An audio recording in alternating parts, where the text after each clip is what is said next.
Good morning everyone. आज हम लोग देखते हैं राम लक्ष्मण परशुराम संवाद का की अगली चौपाई। हम लोग यहाँ तक पढ़े थे कि परशुराम जी जो है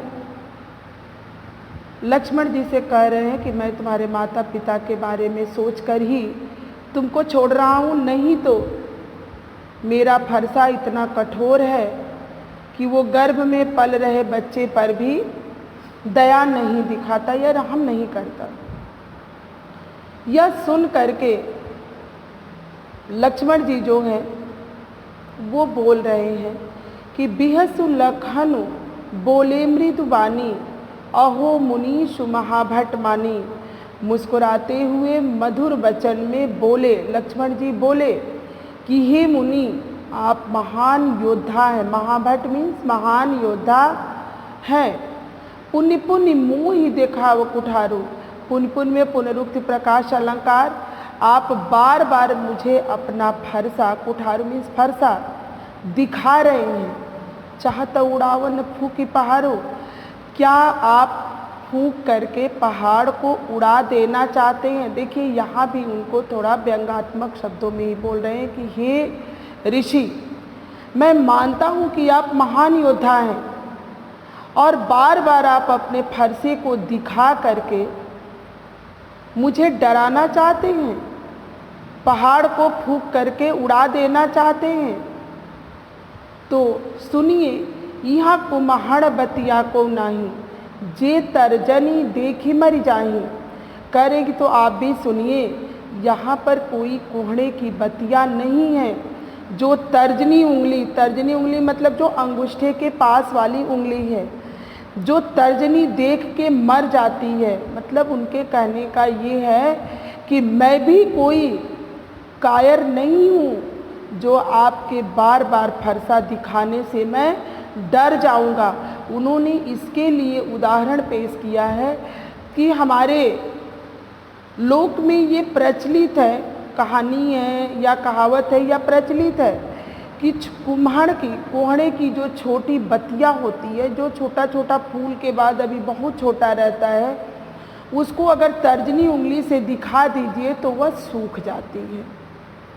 तो वही चीज़ यहाँ पर वो उदाहरण के रूप में पेश किए हैं लक्ष्मण जी और कह रहे हैं कि तो आप भी सुन लीजिए कि यहाँ कोई कोहड़े की बतिया नहीं है। मतलब मैं कायर नहीं हूँ कि जिस तरह एक कोहड़े की बतिया तर्जनी उंगली देख करके मर जाती है, उसी तरह मैं आपके फरसे को देख करके डर जाऊंगा। देखी कुठारू सरासन बाना, मैं कछु कहा सहित अभिमाना। मैं भी आपके हाथ में कुठार, फरसा और धनुष बाण देख करके और आपको योद्धा जानकर ही अपने अभिमान पूर्ण वचनों को बोल रहा हूँ। भृगुसुत समुझी जनेऊ बिलोकी, मैं आपको भृगुवंशी जान करके और आपके कंधे पर जनेऊ देख करके जो कुछ भी आप कह रहे हैं उसको मैं अपने क्रोध को रोक करके बर्दाश्त कर रहा हूँ। अब यहाँ देखिए, भृगुसुत समुझी मतलब आप भृगु जी के पुत्र हैं। भृगु जी ब्राह्मण गोत्र से थे। और जनेऊ का कहना कि मतलब जनेऊ देख करके आपके कंधे पर जो एक ब्राह्मण पहनता है, और कह रहे हैं कि भृगुवंशी जान करके और आपके कंधे पर जनेऊ देख करके मैं समझ गया आप ब्राह्मण हो। इसीलिए जो कछु कहूँ, जो कुछ भी आप कह रहे हैं उसे मैं रिस मीन्स क्रोध को, अपने गुस्से को रोक करके सहो मीन्स सह रहा हूँ। सुर महिसुर हरिजन अरुगाई, हमरे कुल इन पर न सुराई। करे कि हमारे खानदान की एक परंपरा है कि सुर मीन्स होता है देवता, मैसूर मीन्स होता है ब्राह्मण, हरिजन मीन्स होता है भक्त और गाय। हमरे कुल इन पर न सुनाई, हमारे खानदान के लोग इन लोगों पर सुर में आई प्रत्यय लग करके ये सुराई हुआ है। सुराई मतलब वीरता। कह रहे कि हमारे कुल के लोग, हमारे खानदान के लोग देवता पर, ब्राह्मण पर, भक्त पर और गाय पर अपनी वीरता नहीं दिखाते हैं। बधे पाप वप कीरति हारे, इनका वध करने से अपकीर्ति और अपयश का भागी होता है आदमी। मारत हूँ पापरिय तुम्हारे, और इनके मारने से पाप का भागी होता है। कोटि कुलिस सम वचन तुम्हारा, यहाँ भी उपमा अलंकार, यहाँ उपमा दे रहे हैं, कह रहे हैं कि करोड़ों, कोटि कुलिस में अनुप्रास अलंकार, कह रहे हैं कि करोड़ों फरसों के समान, कुलिस कोटि मीन्स करोड़ों, फरसों के समान तो आपके कठोर वचन हैं। हे ऋषि, आप व्यर्थ में ही धनुष और बाण धारण किए हुए। उनके कहने का मतलब है कि आपके वचन ही इतने कठोर हैं कि आप चाहें तो अपने कठोर वचनों से ही घायल कर सकते हैं।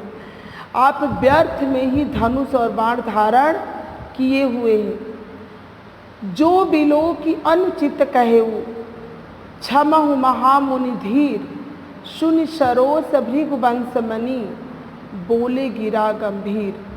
आप जो कुछ भी कह रहे हैं हे ऋषि, सुनिए, इन्हीं कारणों से आपको ब्राह्मण जानकर ही आप जो कुछ भी उचित अनुचित कर रहे हैं उसको मैं चुपचाप बर्दाश्त कर रहा हूँ, धैर्य के साथ उसको बर्दाश्त कर रहा हूँ। इन बातों को सुन करके सरोस रघुवंश मणि, भृगुवंश मणि, बोले गिरा गंभीर। उसके लक्ष्मण के द्वारा ऐसे वचनों को सुन करके अपने मतलब गुस्से से पूर्ण होकर के या क्रोधित होकर के परशुराम जी अपनी गंभीर वचन बोले। और कौशिक सुनहु मंद यह बालक, कुटिल काल बस निजकुल घालक। कौशिक शब्द यहाँ विश्वामित्र जी के लिए प्रयोग किया गया है, क्योंकि विश्वामित्र जी जो थे वो कौशिक गोत्र से थे, तो उनको लेकर के ही ये प्रयोग, कौशिक शब्द विश्वामित्र के लिए प्रयोग किया गया कि हे विश्वामित्र सुनो, यह बालक जो है वो मंद बुद्धि का है। परशुराम जी ये कह रहे हैं विश्वामित्र जी से, क्योंकि आपको पता होगा कि राम और लक्ष्मण ये दोनों लोग उस स्वयंवर में पर उनके साथ ही आए थे, विश्वामित्र जी के साथ ही। तो इसीलिए परशुराम जी जो है लक्ष्मण के से न कह करके बल्कि वो विश्वामित्र जी से कह रहे हैं कि हे विश्वामित्र सुनो, यह बालक जो है वो मंद बुद्धि का है। कुटिल काल बस निज कुल घालक, कुटिल है और यह काल के बस में है और अपने खानदान के लिए यह घातक है। भानुवंश राकेश कलंकु, निपट निरंकुश अबुध असंकु। कह रहे कि जिस तरह सूर्यवंशी खानदान में चंद्रमा जो है, मतलब सूर्य के आकाश की बात हो रही है कि सूर्य के वंश में राकेश मीन्स चंद्रमा जो है एक कलंक के समान है। यहाँ पे भानुवंशी मतलब राम जी का खानदान जो है वो सूर्यवंशी है ना, तो वही कह रहे हैं कि यह सूर्यवंशी खानदान में चंद्रमा के समान एक कलंक है। और यह बालक जो है ना वो निपट निरंकुश अबुधु असंकु, यह निपट मतलब निरंकुश है, अनुशासनहीन है और बुद्धू है, इसमें कोई शंका नहीं है। असंकु मीन्स इसमें कोई संशय या शंका नहीं है। कालु कवल हुई है छन माही, मैं बार बार कह रहा हूँ कि इसे काल के गाल में समाने पर मतलब इसके मौत उतारने में या मारने में एक क्षण भी नहीं लगेगा। काल कवल मीन्स होता है ग्रास, काल का ग्रास बनने में इसको एक क्षण भी नहीं लगेगा। कहो पुकार खोर मोहिनाई, मैं बार बार ये चीज़ें आप लोगों से बता रहा हूँ। तुम हटकाऊँ जो चाहूँ बारा, हे ऋषि तुम इस हठी बालक को अगर बचाना चाहते हो तो कई प्रताप बल रोष हमारा, हमारे प्रताप, हमारे बल और हमारे क्रोध के बारे में इसको बताएं। लखन कहे मुनि सुजसु तुम्हारा, यह बात सुन करके लक्ष्मण जी परशुराम जी से बोले कि हे ऋषि आपका यशगान कौन नहीं जानता है, तुम्हें यह छत को बरने पारा। तुम्ही ने तो अपने मुंह से भी सब कुछ बताया, अपने मुंह तुम आपन करनी, अपने मुंह से ही आप अपनी बड़ाई कर रहे हैं। बार अनेक भांति बहुबरनी, एक बार नहीं बल्कि कई बार और कई उदाहरण या कई प्रकार से आप अपनी तारीफ जो है वो कर रहे हैं। कह रहे लक्ष्मण जी कि हे ऋषि, आपके यशगान को दूसरा कौन भला कह सकता है। आपने अपनी ही बड़ाई को अपने ही मुंह से एक बार नहीं बल्कि अनेक बार और अनेक प्रकार से बता चुके हैं। नहीं संतोष तो पुण्य कुछ कहूँ, अगर इस पर भी आपको संतोष नहीं है, कुछ बचा है तो फिर बता दीजिए। अपने अंदर क्रोध को रोक करके खुद को दुख मत दीजिए। वीर व्रती तुम धीर अछोभा, वीर व्रत का धारण करने वाले धैर्यवान पुरुष वो होते हैं कि गारी दे तन पावई शोभा। इस तरह से अनुचित शब्दों को कहते हुए या गाली देते हुए शोभा नहीं पाते हैं। लक्ष्मण जी का कहने का मतलब है कि वीर व्रत का पालन करने वाले, वीर व्रत को धारण करने वाले धैर्यशील लोग जो होते हैं, योद्धा होते हैं, वो अपने क्रोध को रोकते नहीं हैं और वह गाली देते हुए शोभा नहीं पाते। शूर समर करनी करही, कहीं न जनावही आप, विद्यमान रन पायरी कायर कथही प्रताप। करे कि सूर समर, जो वीर पुरुष होते हैं वो लड़ाई के मैदान में जा कर के लड़ाई करते हैं, बल्कि वो अपनी डींगे नहीं हाँका करते, बल्कि अपने को वो जनाते नहीं हैं, बताते नहीं हैं किसी से कि मैं वीर योद्धा हूँ, बल्कि वो सीधे लड़ाई के मैदान में जा कर के अपनी वीरता का प्रदर्शन करते हैं।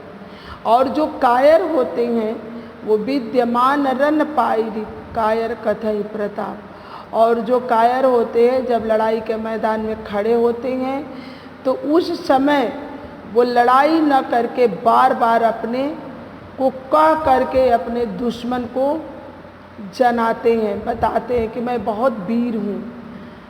तो यहाँ पर वो परशुराम जी को ही संबोधित करके कि जो आप बार बार हमसे ये एहसास करा रहे हैं कि मैंने ये किया, मैंने वो किया, तो ये चीज़ें जो है ना, जो रियल में वीर होते हैं वो अपनी बातों को कह करके नहीं बताते बल्कि करके दिखाते हैं।